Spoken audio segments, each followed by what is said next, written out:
All right, testing. Is my microphone working? Yeah. Yes. Perfect. As soon as I finish backing up, I got some things to tell you.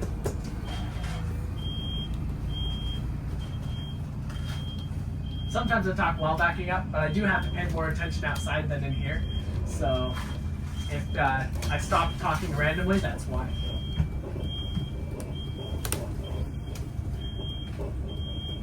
My favorite is to watch, so my backer, he has to grapevine his way over there in order to stay in my mirror so I can see him. I mean, bows too. I've never had him back me before. He's cool though. He's also studying electrical engineering, so he and I have lots to talk about. Just not usually work-related stuff. All right, so on that note, I do have to tell you a few things I'm legally required to tell you. You ready? Yes. Copy. Okay. About every other window here is an emergency exit marked by those red levers. Please don't pull those while we are driving unless it's an emergency. They're on hinges and they'll swing out and that'll scare the living daylights out of me. Also, if you do it in front of another car, I might lose my window, and I'd rather not lose that. There is one in the back as well. And then these doors right here, you saw me close it with the emergency switch. It's just a manual switch for the doors, takes it off the electronics. My electric switch broke this morning on me while I was checking everything. And I was like, well, shoot. So we're using a manual switch today. The other things to know, behind me, I have a fire extinguisher. You might see that right there. Whoever's sitting right there, your job is if anyone decides to smoke on my bus, you're going to go ahead and put them out for me. That'll work. Perfect, thank you. Then right behind my seat here, I also have a first aid kit. That's to help patch anybody up that bump, bruise, or scrapes. I'd rather not though, because it is paperwork for both of us.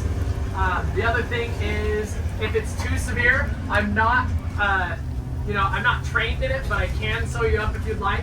I don't have any anesthetics though, so it's not going to feel great.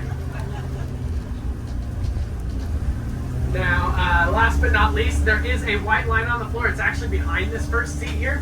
That is the federal do not cross this line while the bus is in motion line.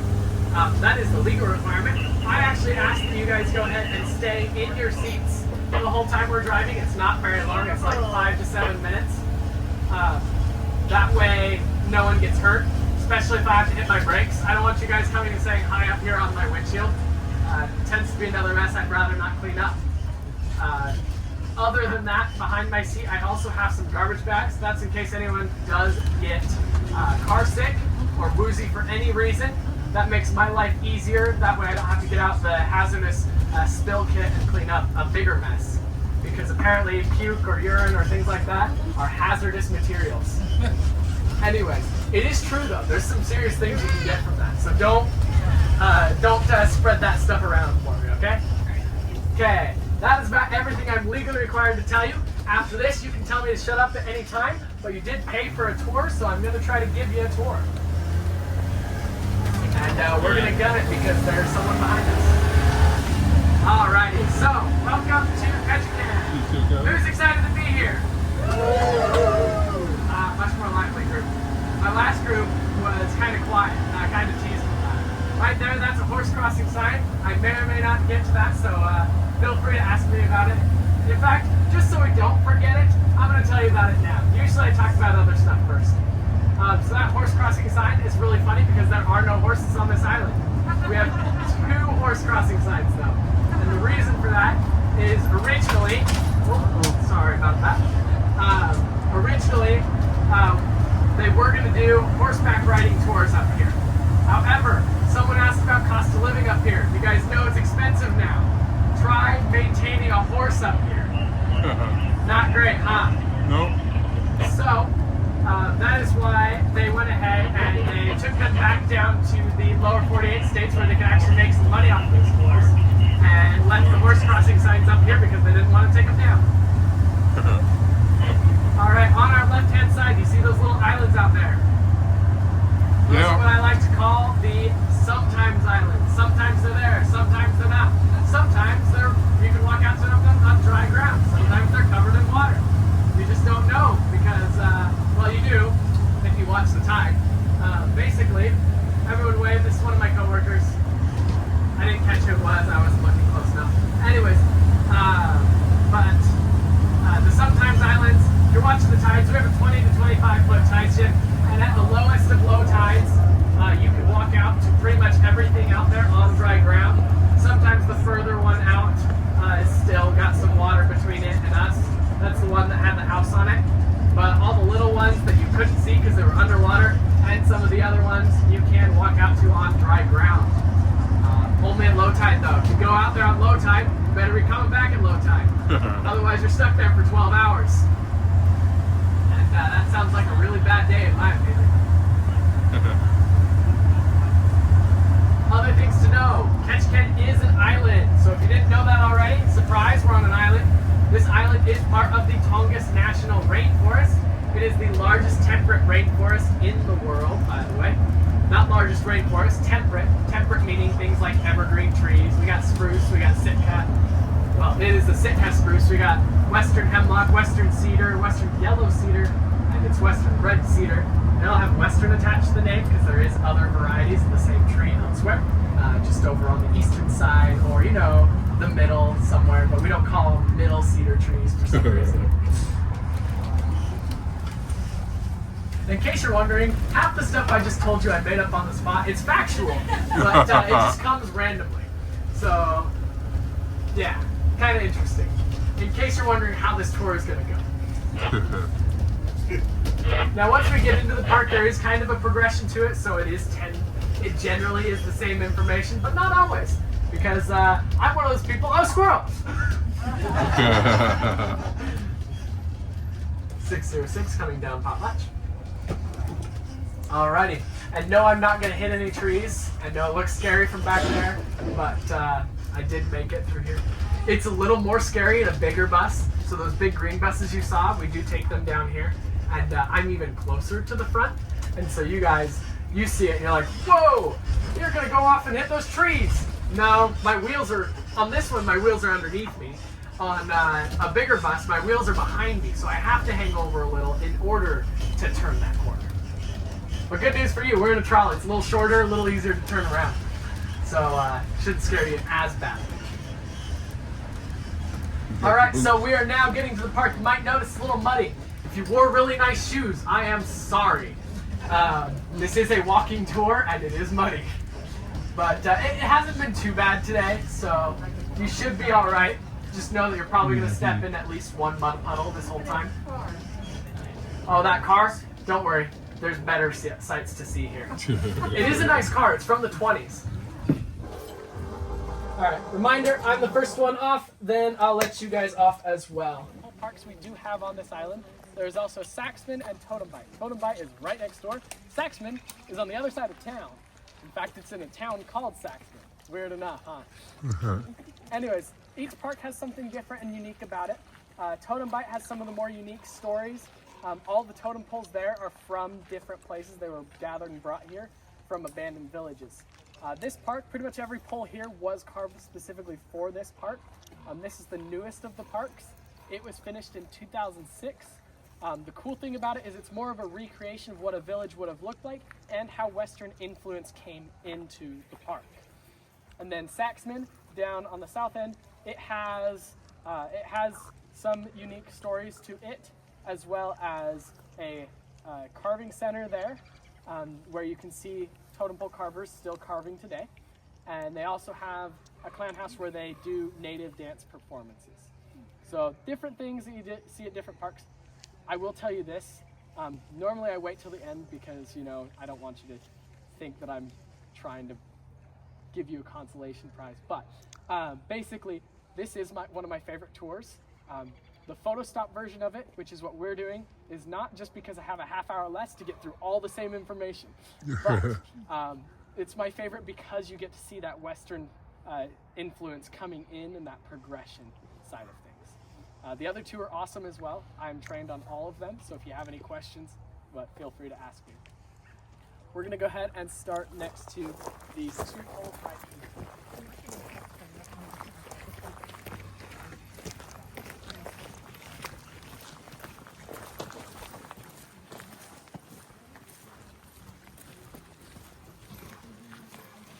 So these two poles right here are called guard poles, and they are designed to welcome you into the village. They're also guard poles because they stand guard against anyone who should not be in here. They're usually at the entrance to a village, or in this case, the entrance to the park.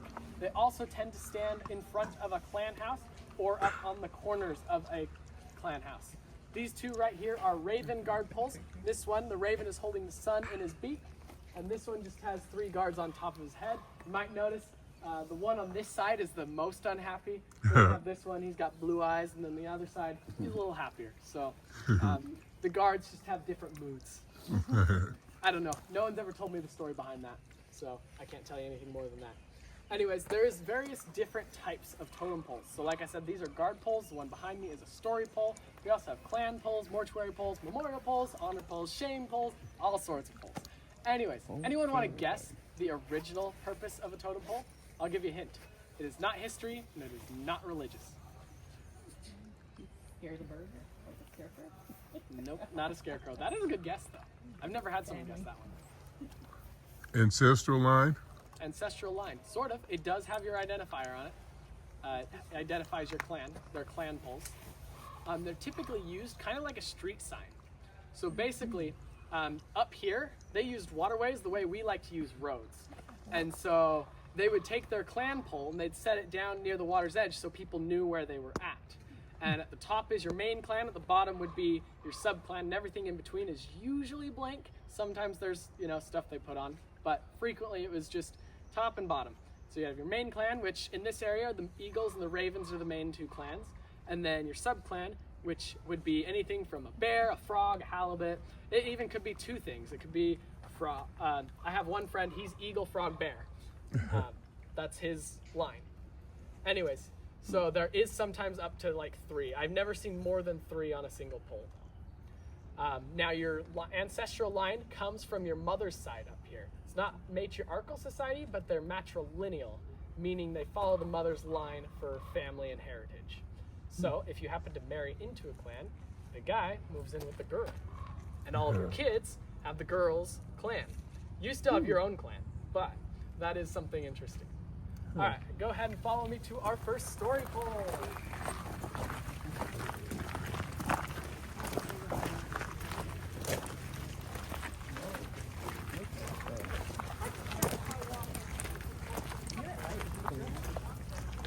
Has anyone heard that saying, bottom man of the totem pole? Yeah? No bearing whatsoever. I have no idea who came up with that because I've talked to all the natives up here. It's BS. Basically, the order things are on a totem pole is completely artistic. I can't talk that way. Somebody taking a $400 helicopter tour. I say somebody's taking a $400 helicopter tour.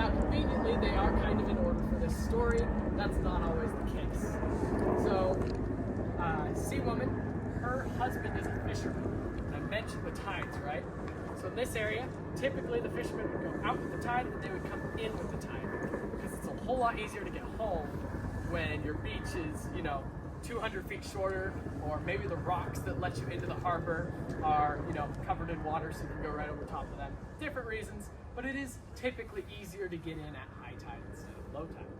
So they typically would come in with the tide. So, Sea Woman, she knows to go down and meet her husband at tide. Well, one day she goes down to meet him, and he's not there. A little confused, she waits to see if he just missed his tide and was coming back later. So she waits for the next tide, comes back out, still gone, nothing. So she asks her friend the eagle to go out and see if he can find her husband. So eagle flies out and he's flying out over the water, doesn't see him anywhere, comes back, I don't see him.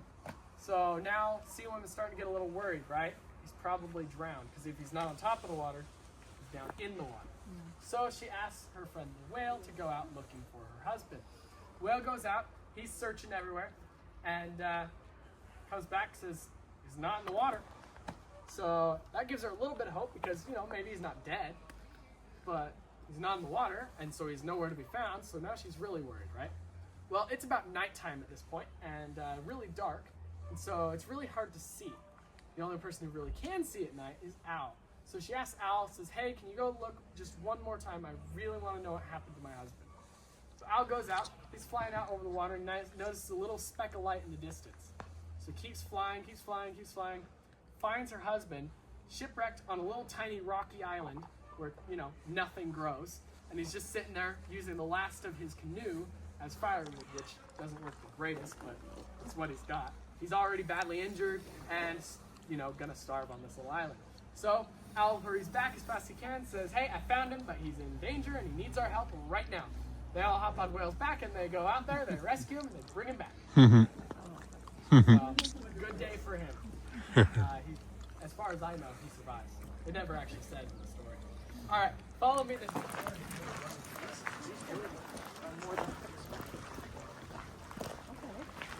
back over here, we have some nice classic cars.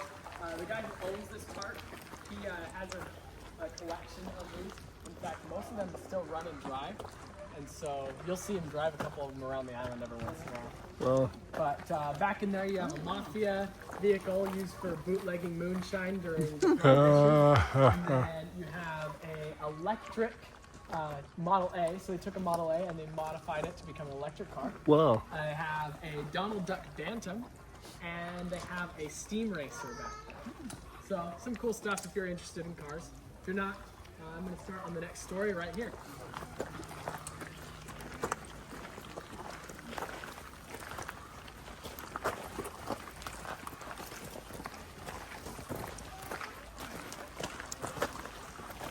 So this story is not to be confused with Sea Woman. This is Whale Woman. So, Whale Woman. Basically, she and Eagle are really good friends. And one day they're out on the beach, you know, just exploring the beach, looking around, having a good old time, checking out seashells, stuff like that. And they hear a beautiful voice. And they're just absolutely enamored by this voice. And so Eagle, since he can fly, he goes out exploring over the water to see if he can find whoever is singing. He goes out, comes across Whale. He's like, is that you? And Whale's like, yeah, it's me. And Eagle's like, well, I have someone who really, really wants to meet you. So will you come up the channel with me and I'll show you? And Whale's like, yeah, sure. So he leads Eagle leads Whale up the channel. They get back up to shore, and since, you know, we have high tides here, the whales can come up all the way to the edge of the shore. And he meets Whale Woman. And Whale Woman get to talking. And Eagle, he's kind of bored, so he goes off wandering. He comes back, finds out that they have fallen in love and decided to run away together. Now he's like, oh, land creature, water creature. This is not going to work. So he tries to tell her that, but she's like, no, it's true love. And so she hops on Whale's back and they start headed out to sea. Now, as soon as they hit deep waters, what do you think happens? Whale dives, right?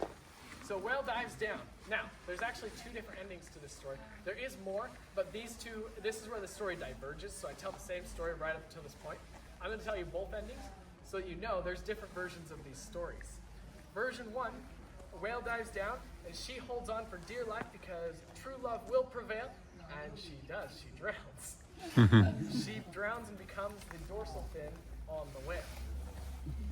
Now, version number 2, she holds on as long as she can until she can't breathe anymore, and then she lets go, swims back up to the surface. Thankfully, Eagle, being the good friend he is, has followed them out there and was waiting for her to pop up. As soon as she does, he just kind of circles her, waits for her to get good and tired so she learns her lesson. And then he scoops her up and takes her back to shore, where she is very distraught that she cannot be with Whale.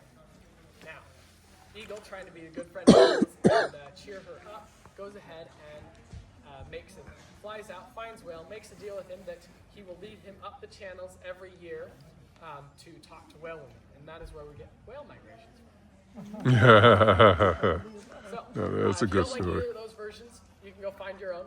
I'm sure you'll find a couple. I know of this story, I only know like 3 versions, but some of these stories I've heard 7 different versions of.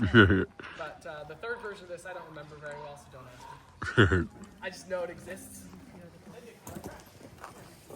So everything, if you go to town, you'll notice everything's strapped down. That's what keep the bears at.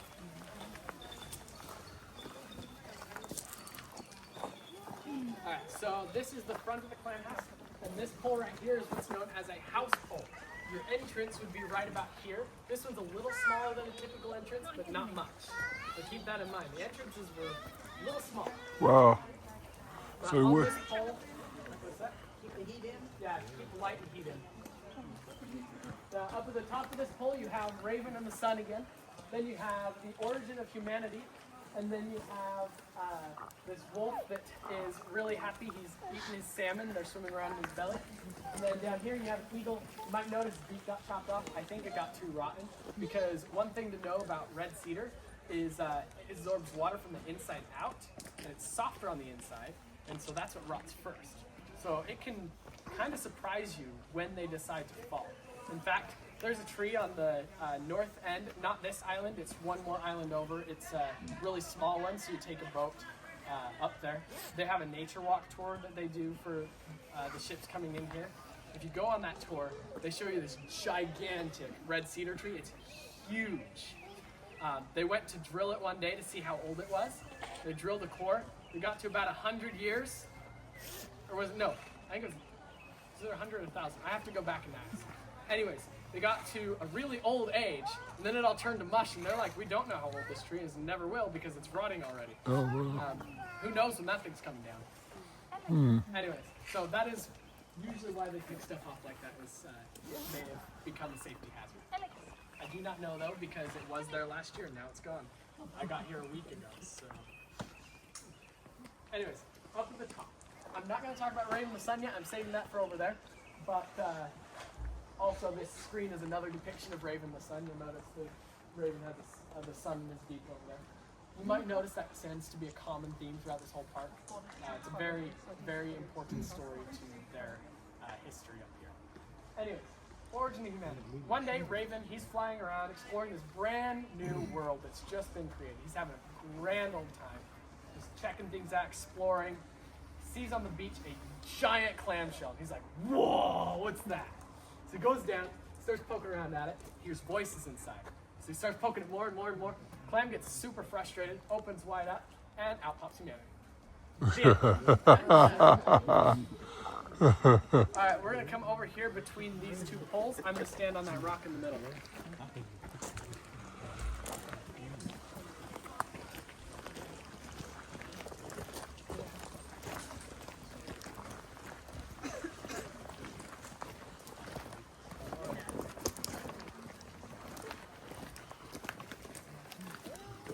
Frog woman. I got to make sure we have enough time for everything. Because like I said, the difference between this and what I'm used to is this is a half hour shorter and I still have to get the same information. Alright, so right behind me is another screen. This one is a depiction of Raven the Sun. You have a big old raven with his wings outstretched like this, a lot bigger than me. Then down here you have the Sky Chief's daughter with her hands scooped. And then you have a bentwood box right next to her. Now bentwood boxes are actually very interesting. I'm going to tell you a little bit about those. So a bentwood box is a 3-piece box. You have the bottom, the sides are all one piece, and the top. The way they'd make it, hence the name, is they would steam bend one large piece that they've notched into shape, and then they'd have a channel cut out of the bottom. They'd stick it in, they'd use halibut, slime, and sap, and then that would be the box. You put the lid on, it's a watertight, airtight container. They'd use it anywhere from holding their treasures, to food, to even liquids, because it worked really well. Anyways, this particular bentwood box contains the sun. Now let's get there. So Raven was not always a black bird. He actually used to have white feathers. Kind of a weird story, but we're gonna go with it. Anyways, so he's got these white feathers and he's flying out, you know, kind of blends in with the clouds and the sun. Can't really spot him, right? But he's out flying over the new world, exploring, oh, good little humanity. They're starting to discover fire. You know, kind of cute, right? Anyways, he's just flying around and suddenly the sky goes dark. He's like, what the heck? Double checks to make sure he's outside. And sure enough, he is. No sun. Flies up to where the sun should be perched. No sun. So he decides to explore further. Flies deeper and deeper into the sky.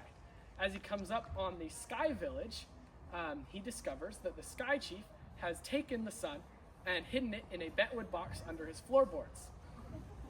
And he has all the villagers in the village guarding the village and not letting anyone in or out without explicit permission from the Sky Chief. So Raven flies up to this village, and immediately they start throwing rocks and sticks and yelling, "Go away, get out of here!" So Raven, trying not to get knocked out of the sky, flies back a little bit and is circling the village.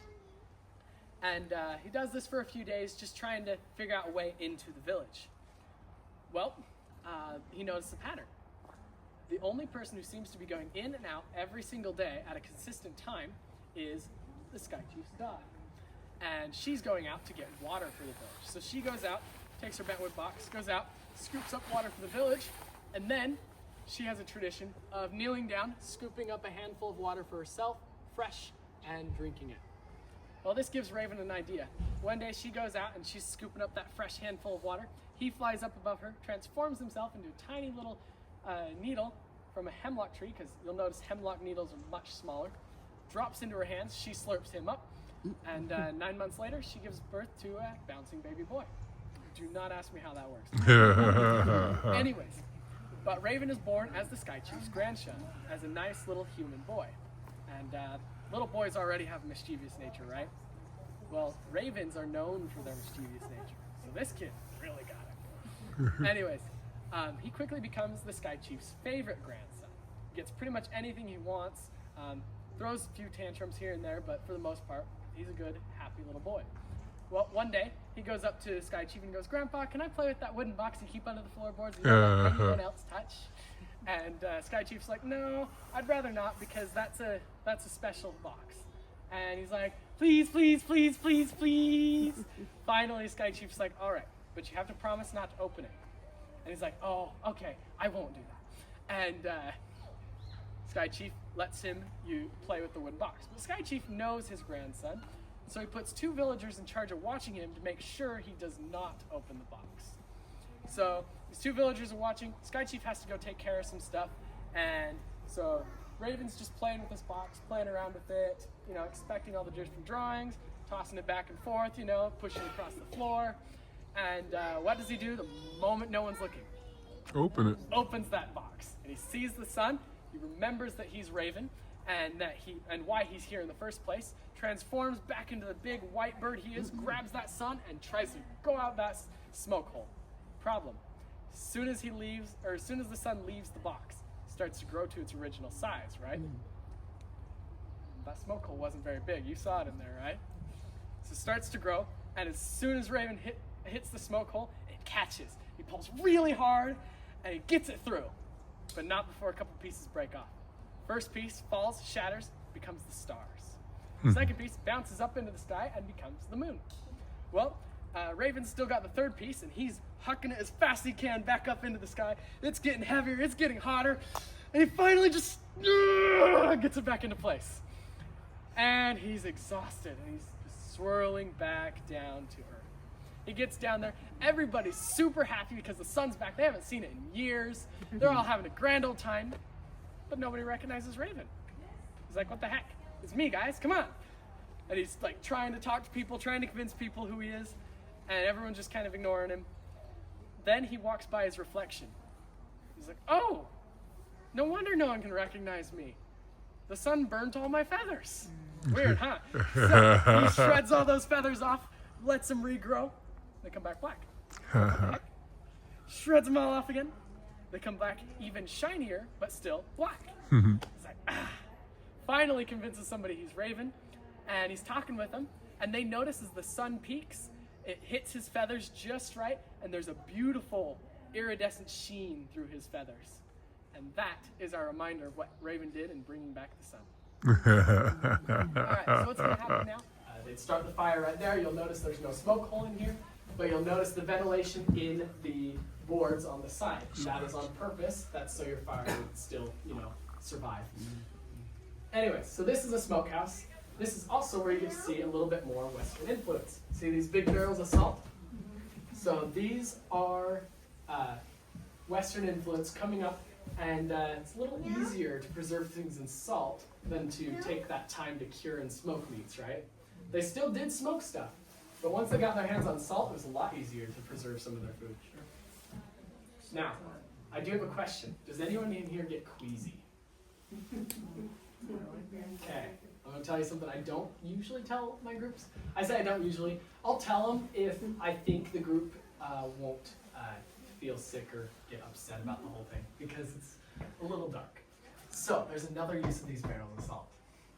And what it is, back when the miners and the lumberjacks came up into this area, it's kind of a lonely profession, right? Usually single men coming up here and working.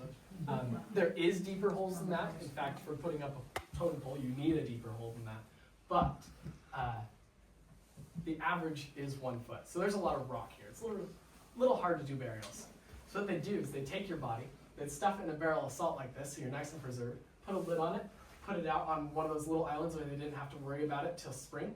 And then when the ships, like the mail ships, started coming back up, they'd slap a shipping label on here, send you back to your family to have a real funeral.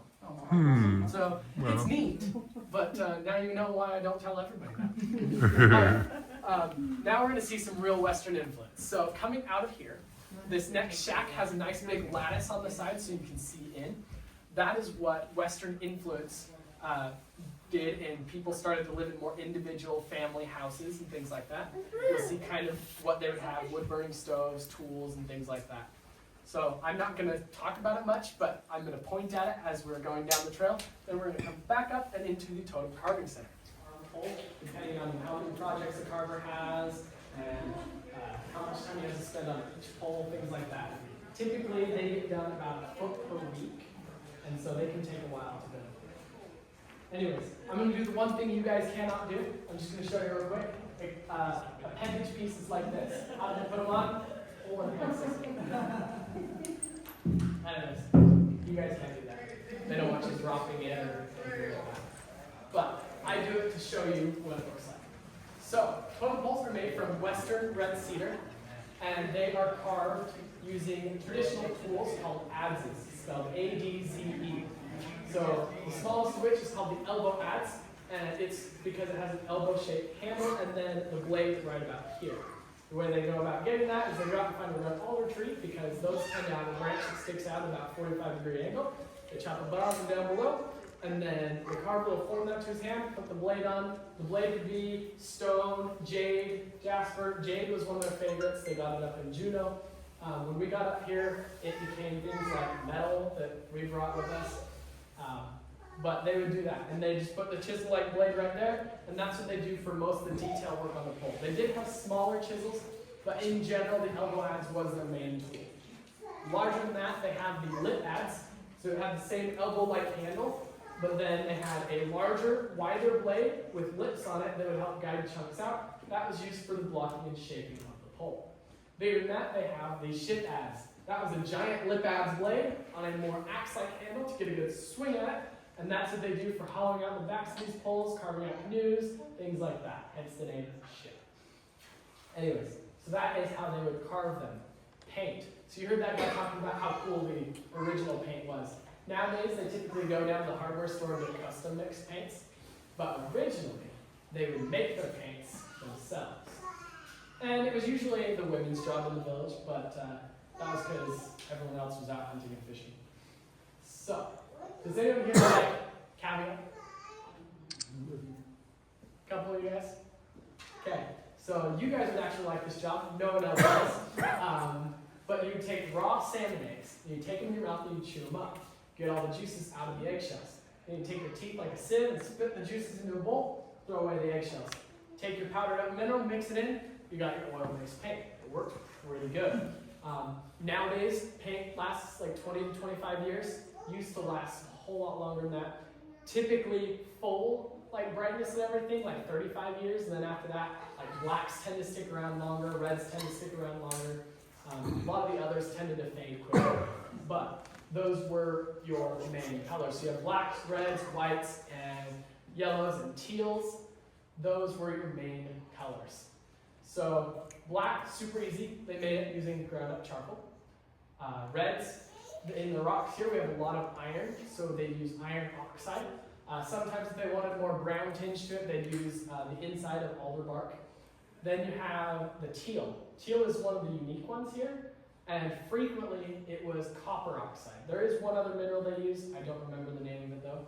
So copper oxide was the iconic one, which is basically rust on copper or pennies, things like that. Covers the outside of the Statue of Liberty, you know. And then whites were typically ground up seashells. So those were your main paints. This pole is about 28 feet long. That is an average size for a pole. They're anywhere from 7 feet to, we have a 68-foot one on the pole on the point out at Toe and Bite. And then they can get up to over 100 feet tall. So really tall, usually made out of a single log. But you may have noticed the whale down there. It's carved out of a couple different pieces for the whale on the bottom, and then the rest of it's just one piece set on top. All right, with all that being said, we're a little out of time, so we're gonna get you guys to the gift shop. Take like 5-ish minutes in there, and then go ahead and head back down to the trolley. I'm gonna explain how to get there real quick so you know. When you're coming into the gift shop, directly behind you is this sign that says Potlatch Park, and it's a trail. You follow that trail, take the left fork that says parking lot. That'll get you to the trolley. So that's how you get there. Go ahead and follow me. I'll take you into the gift shop.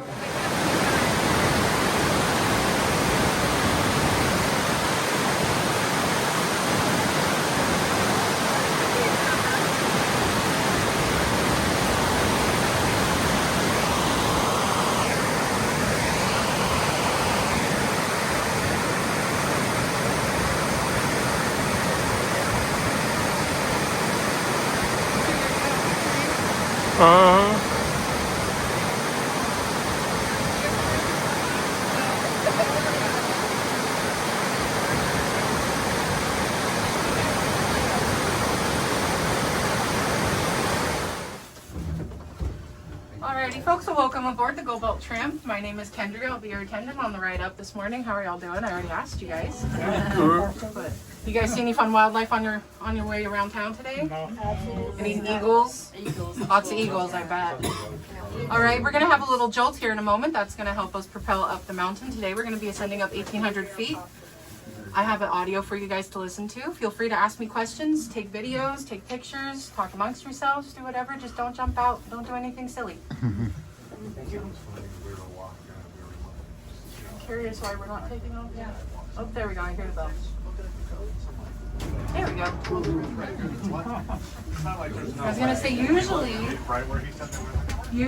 on our ride up in this tree right above the Blue Diamond store, you'll see 2 eagles sitting in the tree. Those are our resident eagles, Elvis and Priscilla.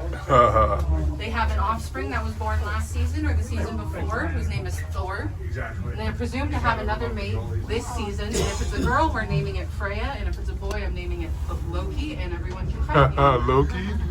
But they usually like to hang out in these 3 trees right here. Their nest is somewhere about maybe half a mile up the mountain, just to the right. They love to hang out here and have their photos taken. They love to have their photos taken.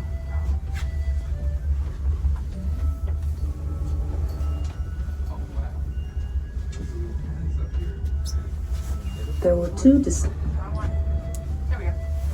Sorry, folks, it's fine. Just clocked in for the day, so give me a moment to We are on our way up to the Shaw Hit. Shaw Hit is a Tlingit word for the mountain house. We are ascending 1,800 feet above sea level on the only aerial tramway here in southeast Alaska. Goldberg Tramway is owned and operated by Goldberg Inc., which is a local Alaska Native corporation. We were built on August 10th, 1996. We will be passing through an Alaska temperate rainforest, which averages 90 inches of rain and 100 inches of snow per year. Some of the trees you may notice are the western hemlock, the Sitka spruce, and red alder. The Sitka spruce gets its name from a Tlingit island called Ketchikan. It has since been changed to Baranof Island. It has small, sharp pines, but it is the largest spruce in the world, so fittingly, it's the state tree of Alaska.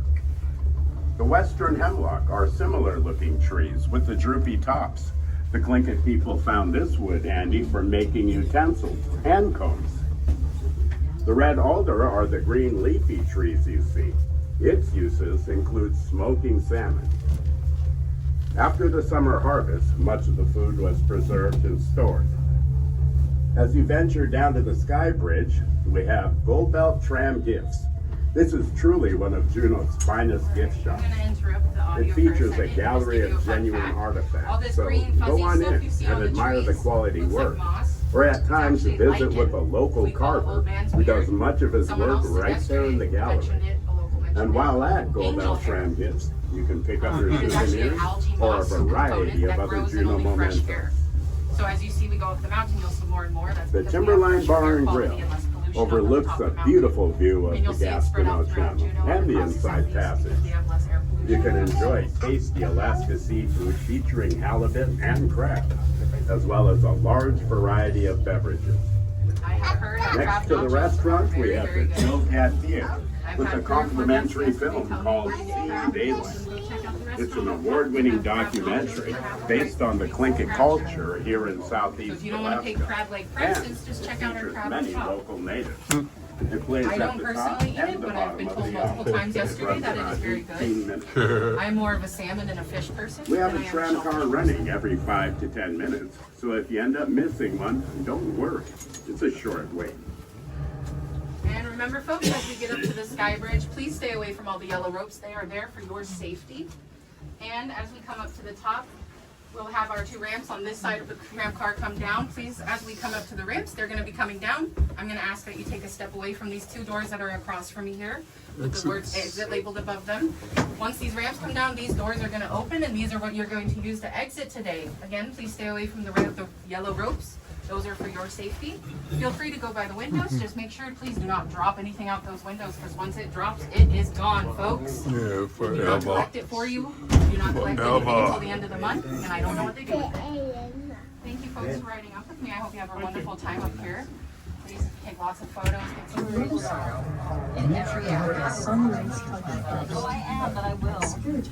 Historical sources suggest some bird sites on the Parker River and in the Juneau Douglas and off Bay areas and are inhabited for well over 750 years.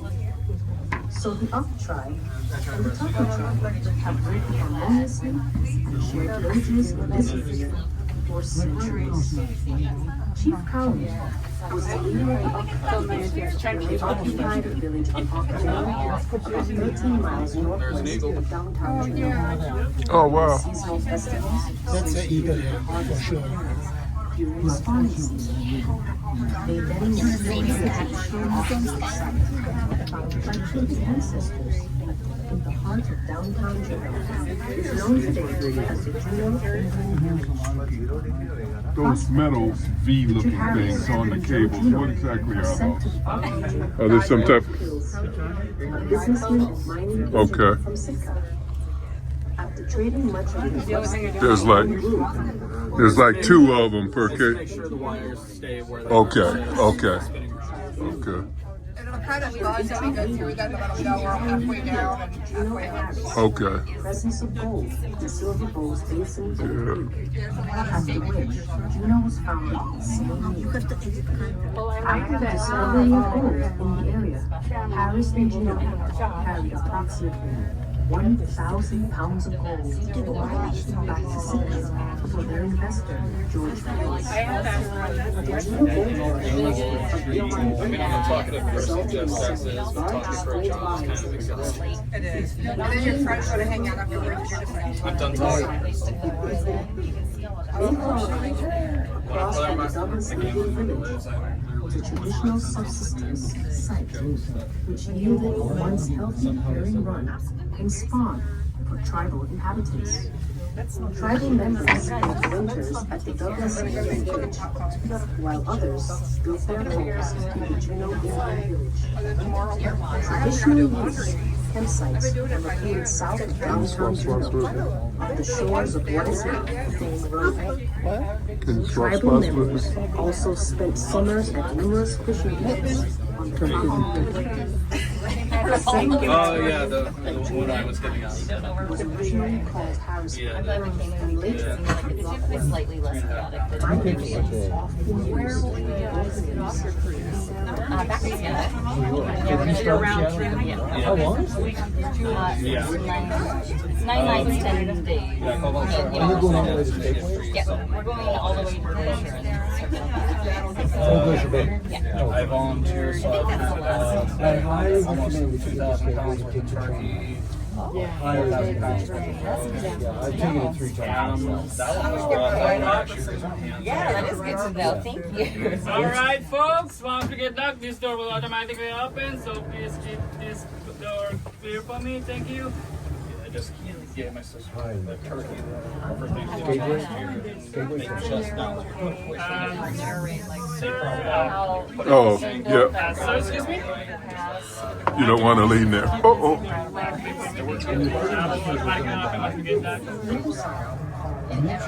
sunrise Oh, I am, but I will. Historical sources suggest some good sites on the Kelowna River and in the Juneau Douglas and off Bay areas, which have been inhabited for well over 750 years.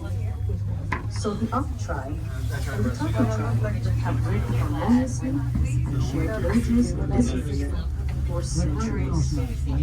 Chief Cowley was the leader of the Up tribe. They occupied a village on Okinawa, about 13 miles northwest of downtown Juneau. Oh, wow. Seasonal festivals, That's it, you got it, for sure.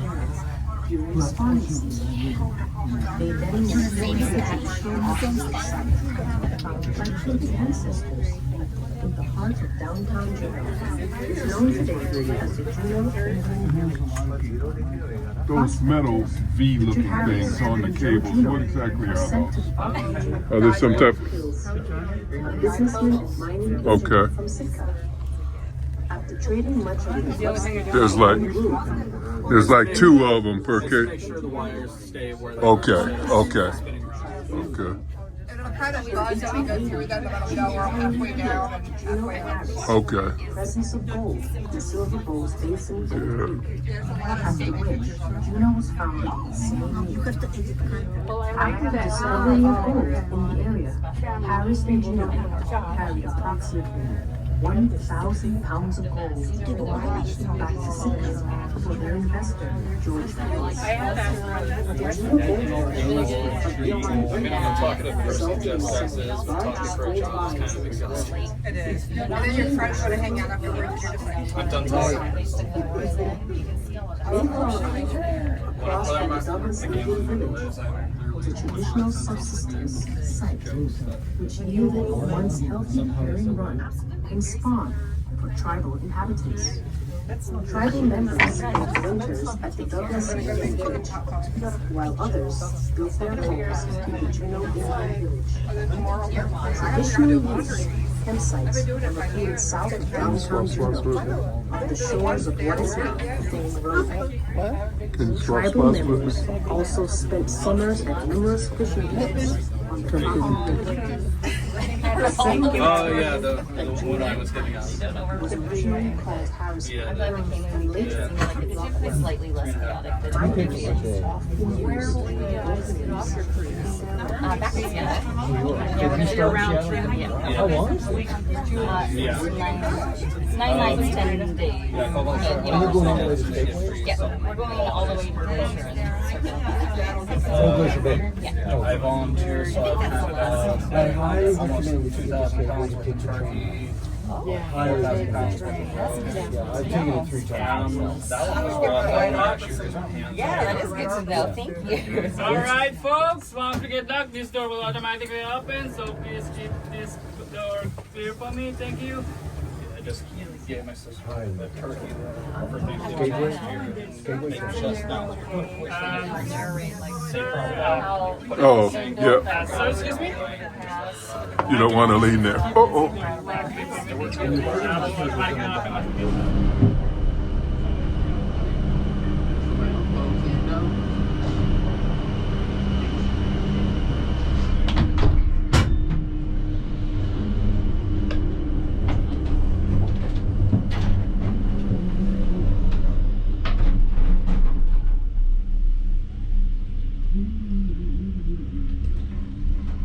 Sky Peak Gondola. Gondola. Need some windshield wipers. Actually, that would be ideal. Some solar panels on top and some windshield wipers that'll run by the solar energy.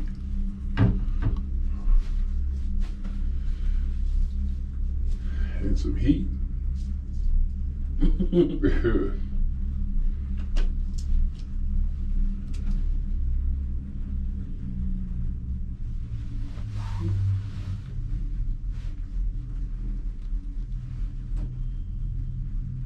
We got our keg leash tonight at 7:30. We do? I thought we didn't have no scheduled dining. Tomorrow in Sitka. In Sitka. What does keg mean? The steakhouse.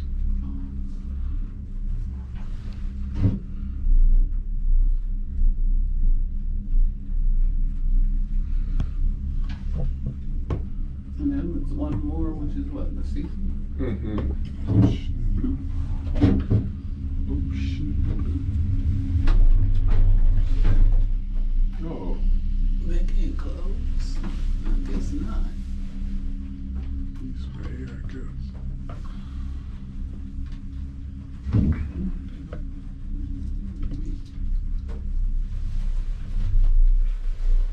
That one's hauling ass. It looked like it had a lot of people in it. That one is too. It must be a quicker ride down. Flying. Let's see. Are they tied to the cable? Yeah, they're tied to the cable, so everything's moving at the same pace. There's a ship. The chip. There's the chip. Could get some music in here. A song. No sign.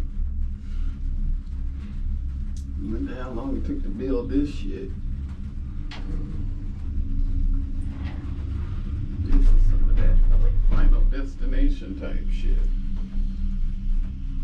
Where the cable breaks.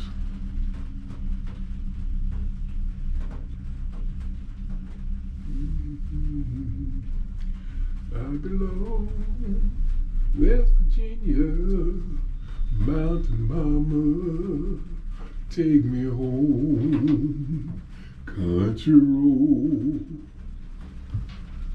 take me home, country road, to the place I belong.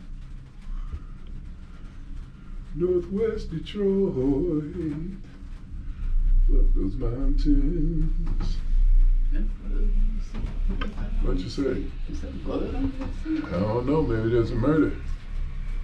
You're telling me. Some big ass trees, man. Murder on the Sky Peak Gondola. Gondola. Yeah, they're reaching for the sky. Yeah, you don't want to look down.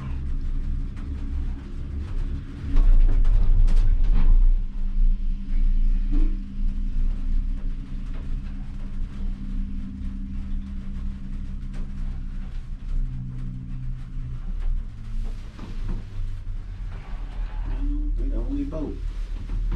Mm-hmm.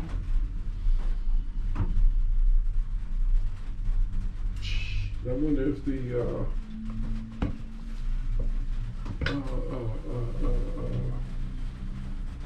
now can you imagine, damn it, what it is?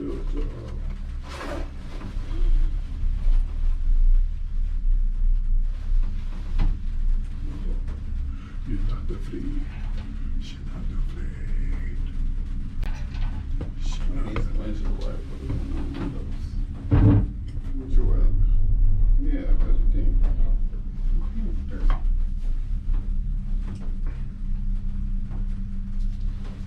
Dude.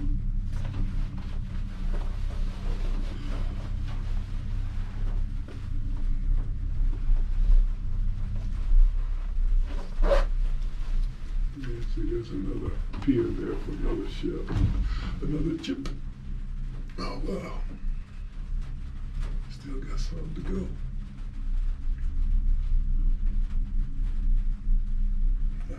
imagine if there was enough people in here. Could be tilted. Ooh. It's a long way down.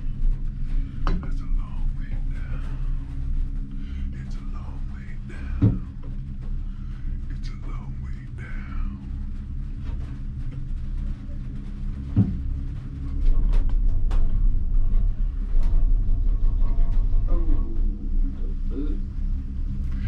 That might be quite interesting going down. And there are trails and stuff. People are taking trails, but there's. What are you about to do up here? Shit, I'm just gonna take some pictures and take my ass back there. No. But there's. I thought there was a. What they call on the gliding. Not hang gliding. What's the thing called? No. Oh, zip lining. Who is gonna zip line all that way? That's just straight crazy. Yeah, it is. You slid in. So where's the line going back? I don't see anybody getting on. I don't care. Just get me out of here. Yeah. Welcome. Watch your steps coming off. All right. Woo! Did you guys have a good time? On the train. You gotta love him. People will walk right in front of the train. Wow. That's why he's blowing that horn. Where were you at? I was trying. I was gonna walk in front of the train. Get the video. But nothing happened. There you go. You sent in that insurance increase, right? There you go. They've had kids crawl under the train when it's parked. All the time. Let's get rolling. Got them all? Do. We do. Let's roll. Close enough. No seats, I'll tell you. Legally and morally, I can't leave anybody here. See, she's copying me now. Now she's taking the people to the bathroom. See? It's an epidemic. All right, here's our town. 4 blocks by 22 blocks. Squeaky clean little Skagway. Not that I'm comparing it to where you were yesterday. A little sketchy down there, huh? Saw some of that sketch downtown? Buy some crack down there. Oh, damn. It's okay, it's Sunday, I have no filter. It's okay. So, a couple pieces of railroad history on the right here. So this black and red contraption is the old rotary snowplow. This is how they used to plow the tracks. 10 people operated this thing. The blade would spin and knock 10 to 20 foot drifts off the tracks in the springtime. Next to it, old number 52, the original locomotive used on the first train excursion here in 1900. Both of those are the real deal. A lot of times you'll see stuff like that in towns. It's just props to make the town look good or look old, but both of those were used on the railroad. Here's the town. 22 blocks this way, 4 blocks that way. I like to point out the locally owned businesses. The most important locally owned business, of course, is the one right there. Those people are walking by it. The tan building. The red. On the left, the Red Onion Saloon dates back to 1898. Classic saloon and brothel. Today, of course, it's just a brothel. Richter's on the right, local. On the left, the A.B. Hall. This is an original from the Gold Rush. 10,000 pieces of driftwood. This is now our visitor center. Make sure you check that out. That's awesome. cool. I know there's too many jewelry stores here. I get it. Skagway News Depot. Our little newspaper comes out twice a month. Yes, all the news that's fit to print, as they say. And our favorite thing to read here, of course, being such a small little town, the police blotter. Yeah, gotta Lets us figure. know what our neighbors have been up to, just like any small town. So the paper comes out. We go through, we find the police blotter, and they don't have the names in there, but we pretty much know who it is. Hardware store up in the corner here, a staple in Skagway. 95% of all these places close when the cruise ships leave in October. These guys stay open year out. On the left, the Christmas store. Get yourself an ornament from here, because every Christmas when you put up your tree, you're going to remember your cruise to Alaska. I get one every single year. Local. Cone Company, good day for ice cream. That's local. Clothes Rush, local. People always ask me, which are the local stores? Oh, I think you can tell. If the guy's wearing a tie, guess what? Not a local story. Oldest building in town dates back to 1887. Captain William Moore, our founding father, his original cabin down the alley to the right in the back with that fence around it. We're going to talk about Captain Moore in just a bit. Wow. On the right here, the Days of 98 show. Soapy Smith, our legendary villain, has been shot in here 4 times a day for 100 years. This is their 102nd season. Awesome. On the left is our bank. Next to it is the post office. This would be the financial district of Skagway right here. And Skagway Outlet Store on the right is also local. There's another liquor store right there. We got 2 liquor stores, 2 dispensaries, and no doctor in this town. There you go. Oh, wow. To the right, this beautiful building was the McCabe Women's College, early 1900s. Today, it is the City of Skagway Museum and City Hall. Best show in town. City Hall meetings here in Skagway, and that is downtown Skagway in 3 minutes. Welcome to the suburbs, folks. Now, The suburbs. in our short history of Skagway, we've had 3 major economic boom periods. The gold rush boom, of course. We're going to tell you that story as we start climbing up that mountain. World War II boom. They rushed to build the Alaska Highway in the winter of 1942. Skagway was a big part of this. So they rushed troops and equipment up the inside passage where you guys are sailing. They put it all on the railroad here, sent it north 100 miles to Whitehorse, Yukon, Canada, to help build the Alcan, or the Alaska Highway as it's called today, and that's how I get here from San Diego. And the third boom in Skagway's history, the most important, thanks to you guys, the tourism boom, started about the mid-80s. And that would be the 1980s for you young people. I gotta educate the youngsters. What's that over there? That's a telephone booth. Wow, what are you doing there? We used to make phone calls in there. Really? So you carried your cell phone in there to make the call? Yes. Better signal. Better signal. This is what we're raising in America today. On the right is our clinic. We do not have a hospital. We got a clinic with a physician assistant, nurse practitioner. Nearest hospital is actually in Juneau, and that's about a 37-minute flight away in a very fast airplane.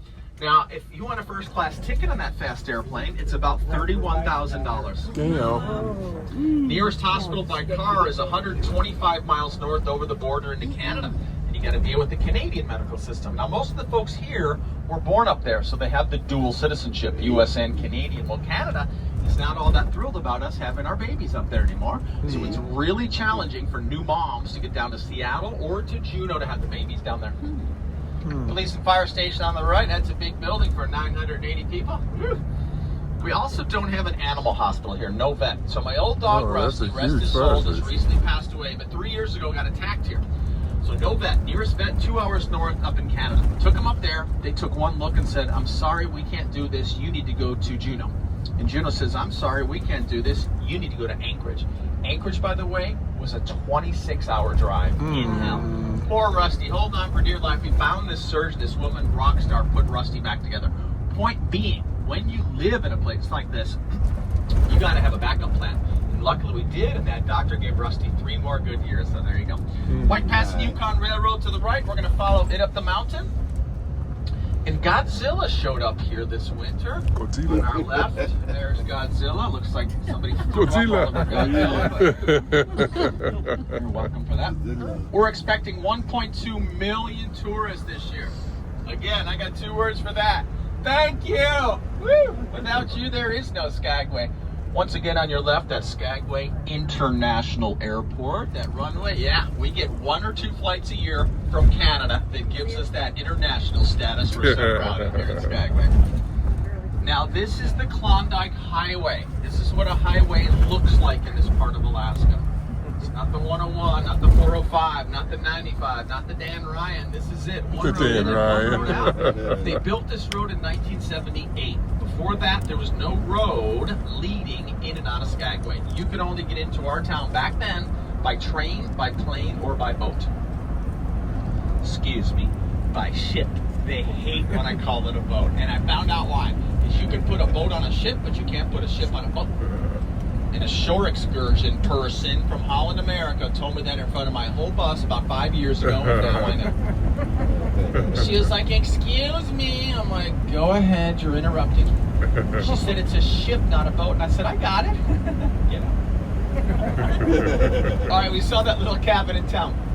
Captain William Moore, our founding father. So this old steamship captain was doing surveying for the Canadian government around these parts in the 1880s. He's in the next valley to our left over there called Dyea. We showed you where Dyea is up on the picture up here. So he starts hearing the native folks over there talking about this vacant valley over here. You remember the cold, windy, rainy, nasty place nobody wanted to live? Captain Moore wanted to live here. He loved it. This old guy set up shop, built a house, built a dock, waits here for 10 years for some supposed gold rush to hit. Sure enough, gold is finally discovered. And like we said, that gold was discovered some 600 miles north of here, up in the Yukon of Canada, near Dawson City on Rabbit Creek. The legendary prospectors George Carmack, Tagish Charlie, and Skookum Jim Mason discovered the gold. Largest gold discovery in history, by the way. And these three guys do what anybody else does. When you win the lottery, you got to tell all your friends. So they go to their favorite saloon up there in Dawson City, tell everybody they struck it rich. Nobody believed them. Because George Carmack, their leader, was known as Lying George. Lying George takes a big old hunk of gold out of his pocket, slaps it down in the bar. They all believe him now. That's a different kind of gold that they'd ever seen before. They knew he was telling the truth. They all head out to the gold fields that night. First one to leave the bar, who do you think? The bartender. I tended bar for 37 years. Yes. Started when I was 9. That bartender winds up with one of the largest claims of the entire gold rush. Way to go, bartender. No, I started when I was 18, underage in Champaign, Illinois. And I'm writing a book called Confessions of a Bartender. I'm telling it all. It's a good thing my parents aren't still around because they don't need to read this book. Oh, Paul, you were such a good boy. No, mother. So it's coming out this Christmas. If you see it, Confessions of a Bartender on Amazon. My radio name, my pen name is Drew Vincent, D-R-U Vincent. Buy 100 copies. Thank you. So this is all considered coastal rainforest. The trees are just starting to bud out. We're going to go through 3 different climate zones on our way up. So folks, sit back, relax, enjoy the changing terrain, changing scenery. We got a pretty good day on tap for you. We're going to tell you all about the last great gold rush, the Klondike Gold Rush in the days of 1898. Now, word is slow reaching the outside world about this gold strike up there in the Yukon. Nobody knows anything about it for almost a year. 2 ships arrive in the U.S., one in San Francisco, one in Seattle. The ship in Seattle is called the Portland. Off of that ship walk 62 miners and prospectors, their luggage, their equipment, and one other thing that changes history, more than a ton of gold. Newspapers pick up the story. Next day, the whole world picks up this story. Let the madness begin. Gold rush, game on. Timing perfect for a gold rush. Huge worldwide economic depression going on in the 1890s. Something called the Panic of 1893 had this country in an economic stranglehold. No money, no jobs, bankruptcies, housing foreclosures, prices through the roof. Seattle, San Francisco, Vancouver decided they're going to do something about it. They're going to supply the Stampeders now full of all that gear to get them up here to Skagway, to get them up there to Dawson City. Skagway's kind of in the middle. We're the stepping stone. The stone they got to step over is the White Pass Summit, and that's where we are heading. Now, one of the challenges about putting a road through here in the 70s is what to do about Black Lake here. They split it in 2. We got Black Lake on both sides. It's black because of all the algae and the deep dark color. I had a lady from Amarillo, Texas, bless her heart, a few years ago. She said, Paul, is that black from that oil spill? And I knew where that was going, so as gently as I could, I said, no, ma'am, that's actually 900 miles north in Valdez, Alaska, and in 1988. But good question. Now, we get a lot of those kind of questions here. We have a section in our newspaper reserved for such questions. It's called Heard on the Wind, and that is a collection of the worst tourist questions of the month. We'll start getting those in the next couple weeks. Right around this corner, my first year doing tours, somebody asked me, did they plant all these trees around here at the same time? I had nothing. And don't be afraid to ask me questions now. Wind up in the paper. You'll never know. You'll be a long time. Let's see if Mount Hefty is open today. It's been socked in the last few days. There we go. So Mount Hefty in the middle, you're actually looking at Canada. So the V, the green, is USA. The mountain back is Canada. And beyond that is the Juneau ice field. So folks, it's 100 miles of solid ice all the way to Juneau. That's why there's no road from here to Juneau. One side of Juneau is ice, the other side is water. They were going to put a road through here in the early 2000s. Could be the most expensive, ambitious road ever, and they shut it down before they started it. Poor Juneau. Still doesn't have a road. They just drive around and around in circles. I wish they would have. I'd be driving you over there right now. It would have been awesome, but it is what it is. Off to the right, one more time, through the trees over here is the White Pass and Yukon Railroad, built in 1898. This railroad over here was basically built by hand. Built by hand. Look at this difficult, rocky terrain over here, building a railroad by hand. Picks, shovels, rudimentary blasting equipment. In just 2 years, 2 months, and 2 days, they built this. 2 years. Without one single permit.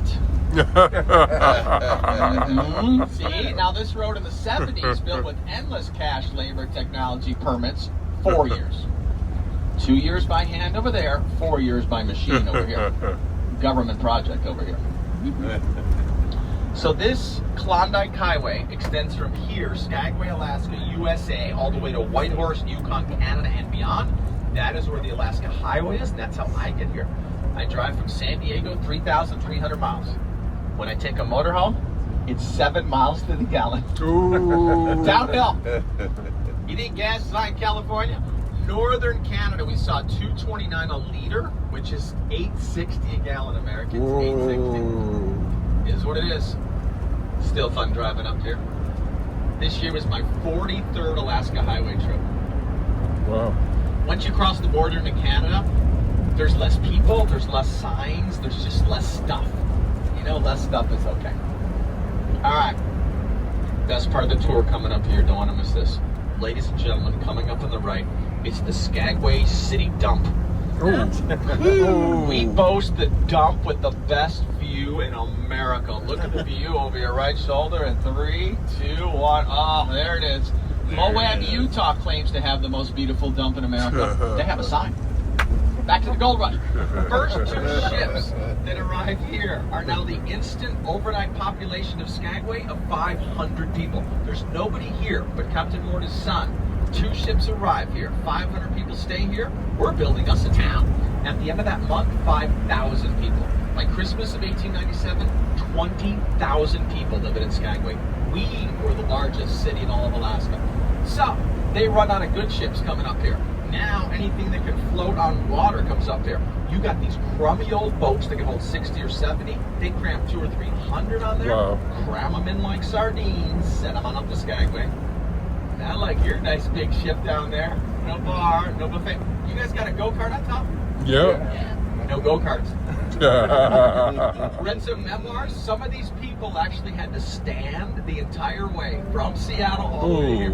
And there was so much hay and cargo on the deck of the boat you couldn't even see the ocean. Best cruise ever. So this is U.S. Customs coming up on our left. We're going to visit these nice folks on our way back down. This is not the border. We're still about 6 miles from the actual border. And I'll explain more of that when we get up there. If you go past here, you have to have your passport to get back in, even if you don't leave the country. I got some good customs stories for you later. All right, we're going to get out here in just a second. Skagway recreates this whole Klondike Gold Rush scene even today. You guys are sailing the same waterways that our Stampeders did. You're coming into the same docks where Captain Moore built. People come to Alaska to look for something. Back then, they were looking for one thing, gold. This town, chaos. Crime was running rampant, gunfire in the streets. There was nobody in charge. Did you get a text message from AT&T? Kind of like our country last year. So I'm gonna write that down.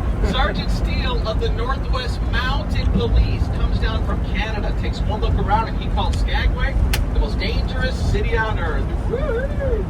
Worse than Oakland. Poor Oakland. They lost the Raiders. They lost the Warriors. The Oakland A's moved out, and In-N-Out Burger moved out. A once thriving, beautiful city in the East Bay. What a shame. Okay, remember the lady that asked about the oil spill? She made the newspaper twice that week. Look to the right. See that pipe coming down the mountain? I think you know what her question was. Is that the Alaskan pipeline? It's not. That is our hydroelectric system. Let's get out and check it out. And Pitchfork Falls is just starting to flow. That whole face, that whole rock face right there is going to be raging in about a month. The whole thing will be full of water, about Memorial Day. All right, watch your step getting out. Look at this. We're the only ones out here. This is so great. Watch your step, everybody. No falling. No. Power Skagway 8 times over. Your ship could power 8 of our towns right now. Wow. That's how much power you guys got. So if we run out of power, we'll get it from you all, not the other way around. Astounding. So how many passengers on yours? I guess 4,000? Yeah, 3,600. And then like 1,500 staff, something like that? Yeah. Wow, so 5,000 people? Wow. Astounding. And pretty good run ship, isn't it? Mm-hmm. These Norwegian ships are great. We got a long history with Norwegian. Let's get you up the hill. So you guys started in Seattle, so there's about 1,200 miles of coastal mountains that you guys have been sailing in between. Where we're going now is the smallest notch in the 1,200 mile coastal range. That's why this gold rush came through here. There was no other way to get to the gold fields up here in the Yukon in 1896. There was no roads, no trains, no planes. Only way to travel back then, water. So you hop off that steamship here in Skagway. Next part of your journey to get to the gold up there in the Yukon, foot. You gotta literally hike it through these mountains. 2 ways to get through. The Chilkoot Trail to our left, 10 miles over, was much steeper. That's about in that picture up there. All of this to the right here is considered the White Pass Trail. And a lot of people prefer this one because supposedly you could get animals up and over to help you out. Well, unfortunately, 3,000 horses perished here. 3,000 horses lost their lives under the weight and the greed of the stampeders' gear. They overloaded these poor animals, sent them on up the trail. The horses' legs broke on the rocks and the steep cliffs. 3,000 horses perished over here. Horrible part of the story. Jack London writes, he says, men's hearts turned to stone, the ones that did not break. And these idiots would go back to Skagway, get themselves another horse, and do this all over again. Now the poles on the road here, that'd be for the snow plows. Left and right side there, let you know where the road is. Oh, we get some snow up here, don't you know? And if you're the snowplow driver, you look for the pole on the left, you look for the pole on the right, and you aim that plow where? Right down the middle, you bet. Or find new and interesting trails over the White Pass that we're not going to do today. Opening day, first tour, 8:30 tour. It was so foggy you couldn't even see the guardrail right here. Best tour ever. Let me tell you, when you give a scenic tour, when there's absolutely nothing to see, oh, you earned your money that day. You think I talk a lot now, huh? So these poles here do a lot for us during in the fog and there's whiteout conditions too. So during the gold rush, there was a city down here to the right in this valley called White Pass City. Nothing left today. They had stores, hotels, restaurants, brothels. Brothels. There's that brothel word again. Folks, about 15 years ago, we were courting Disney to bring their cruise ships up here for the first time. Disney had a few requirements for our tours. One of them was, and I quote, please tone down the brothel talk. Really, Disney? Do you know what tour guides did when they heard that? They were like, brothel, brothel, brothel, brothel. There's Disney giving us that moral compass again. 75 saloons and brothels later, you make it out alive. A big, strong guy can hold, what, 60, 70, 80 pounds on his back? Cruising up the White Pass, nothing can stop me now. Get to the border, who's waiting for you up here but the Canadian Mounties? Oh, not so fast. You're going to need a little bit more than that little bitty backpack you got there to get into Canada. We're requiring a whole year's worth of goods or we're not letting you in. Year's worth of goods, by the way, was 2,000 pounds of supplies per person required just to get into Canada. Wow. And a COVID vaccination card. And there's our friend Jimmy Stewart staring down the mountain with his 75-pound backpack. So let me get this straight, Mr. Mountie. I've got to go all the way to the top of that mountain up there and just leave my stuff. Who's going to watch my stuff, Mr. Mountie? And then all the way back down to that weird little Skagway town, then up and down. Oh, what do you know about that? 30, 40, 50 trips all the way up. Leave the gear all the way down, get some more. It took these guys over 2 months to get their 2,000 pounds of stuff from Skagway just to this summit. 2 months. We're going to do it in about an hour. That is how desperate people were for gold. Okay, 2 months later, you got all your stuff to the top of the pass there. You're like, are we there yet? Is this where the gold is? Oh no, You're not even close. You're still 550 miles away. Now you got to get all that stuff that you just dragged up this mountain. You got to drag it back down the mountain to Lake Bennett because you got to get back to water. Same drill in reverse.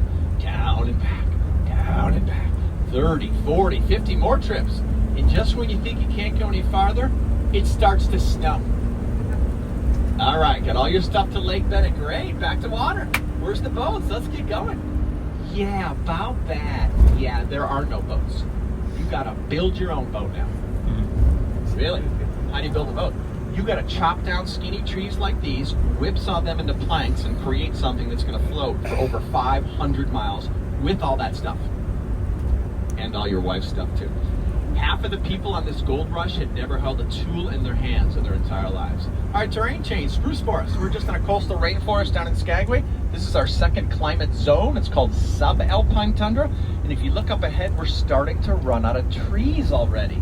Timberline here, tree line here is only about 3,000 feet. Timberline in Colorado or the Sierra Nevadas in California, it's like 11,000 feet. So the farther north you go, the timberline comes way, way down. Now the final hurdle to finish the highway is this bridge up ahead here. Single span, single cantilever suspension bridge, built in 1978. They built this bridge over a, wait for it, fault line. Yeah, earthquake fault line, not to worry. Evidently they made the bridge here earthquake safe. Sure they did. The joke for years always was, you know, when the big one hits, the entire road will be gone, but the bridge will still be there. And there she sits. Now we got a new bridge here, but that old girl lasted 40 years. Through ice, wind, rain, snow, earthquakes. Speaking of earthquakes, 2017, the day before the cruise ship season started here, we had a 6.2. Just so you know, 6.2 earthquake gets your attention. Rusty and I drove from Carmel, California, got here at midnight. At 4:45 in the morning, we got awakened by a 6.2 alarm clock. Welcome to Skagway. Good morning. The epicenter was 4 miles that way. That old bridge, she rocked and rolled, but no damage. They had earthquake retrofitted it to a T perfection. Nice. Yeah, this was all socked in the first 3 days, and so yesterday was open, and today too. You can see a little bit of the mountains over there. Just kind of watch your step getting out. It's a little dusty here, a little gravelly. So there's a fault line that we just crossed. We told you about that. If you look ahead, there's a huge crack in the mountain. It goes under and then all the way up that big crack behind you. We'll get a better view right here. So you talk about building bridges over fault lines, you better be darn sure about what you're doing. Watch your step, everybody. It's called Moore Creek Bridge over there. See how this whole thing ends. This is the rest of the story. Page 3. Good night. Does anybody remember that voice? Who's that? Paul Harvey. What a legend. First impression I ever did was Richard Nixon in grade school. The nuns loved it. Oh, I do not want to talk about Watergate. You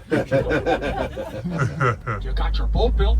You're all set. You're ready to sail into the Yukon, get a bunch of gold, live happily ever after. No. Mother Nature throws down the worst winter in recorded history.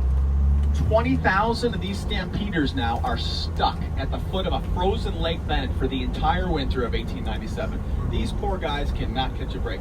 Temperatures in the Yukon that winter, a balmy 67 below zero.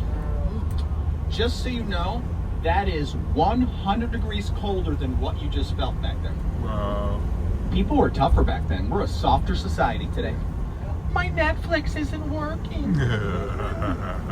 Snowfall topping Chilkoot. Past that winter, 75 feet of snow. Feet.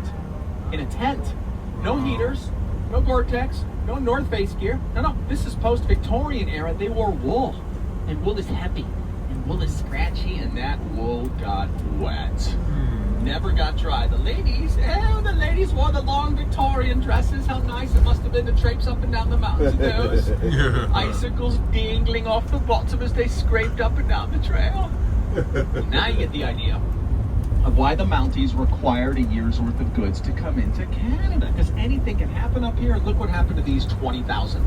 The Canadian Mounties were credited with saving literally thousands of lives with that requirement. So, 20,000 huddled together, waiting month after month after month for the ice to break on Lake Bennett so they can get to the gold. It finally does on May 28, 1898.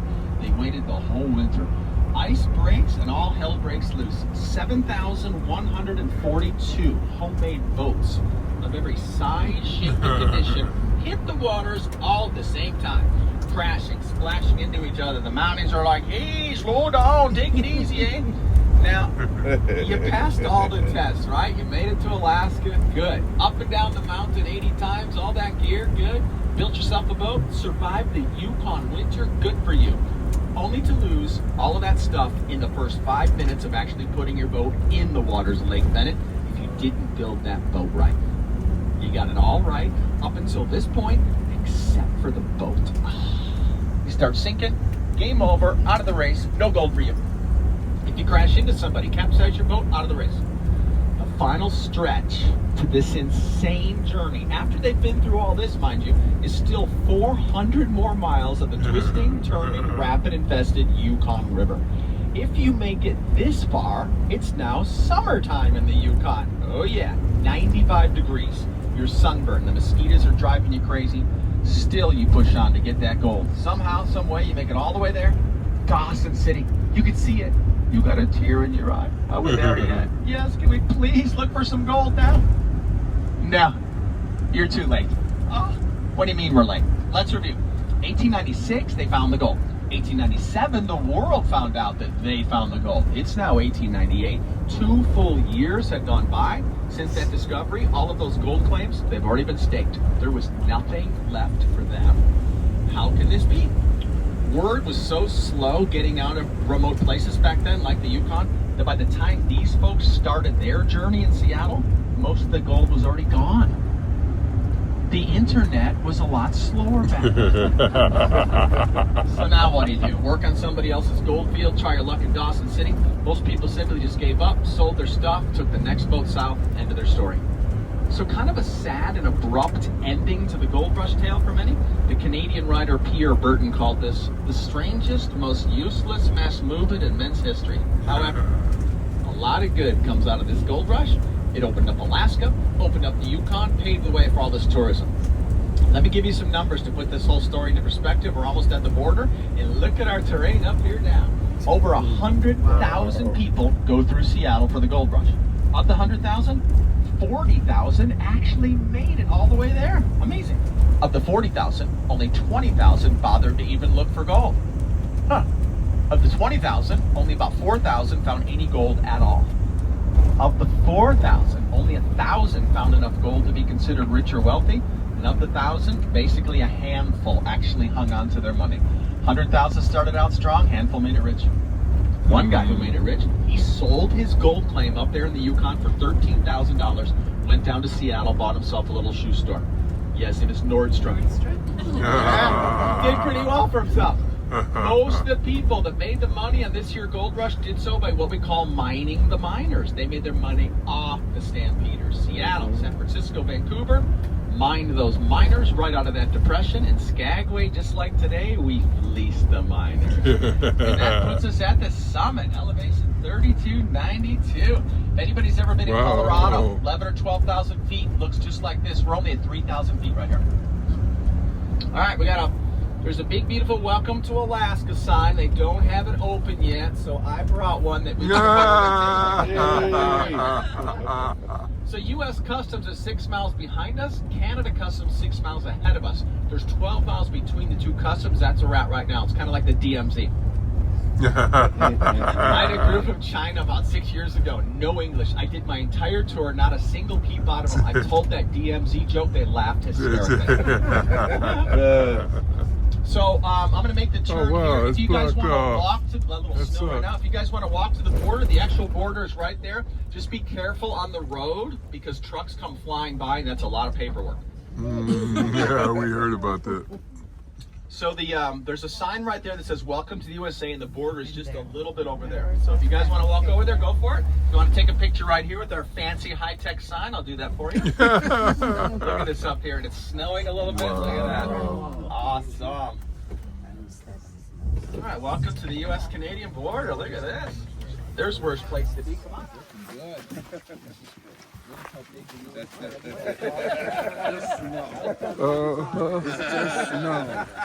Just pure snow. You want to hold the sign, ma'am, and I get one of both you guys? Sure. You bet.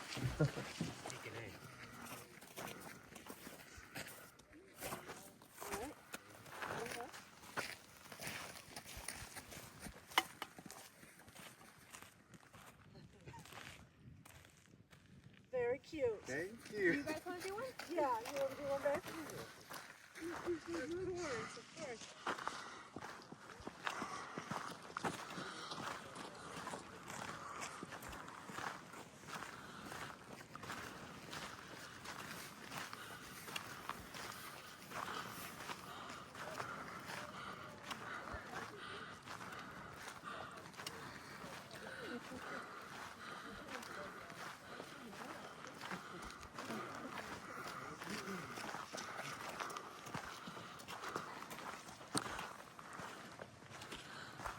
This is the Scenic Summit Drive. Here at the summit border between Alaska and Canada, going into the Yukon.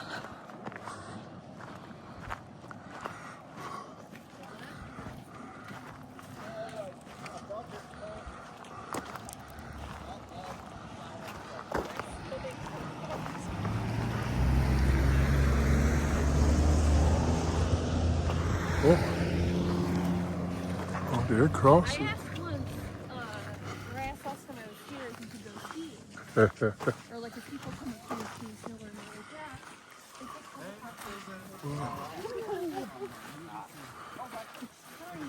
yeah. Snow. Lots of White it. bus. I'm in the white bus. How you doing? When there's 6 white buses up here, it kills every time.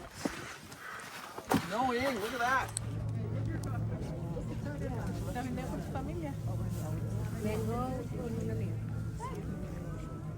Que les tomó foto.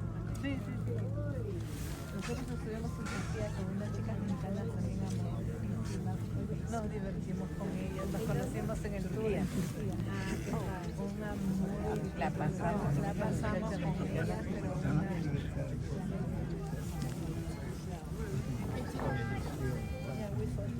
pero de Monterrey, ¿de dónde? ¿De dónde eras? Monterrey. Monterrey, ¿no?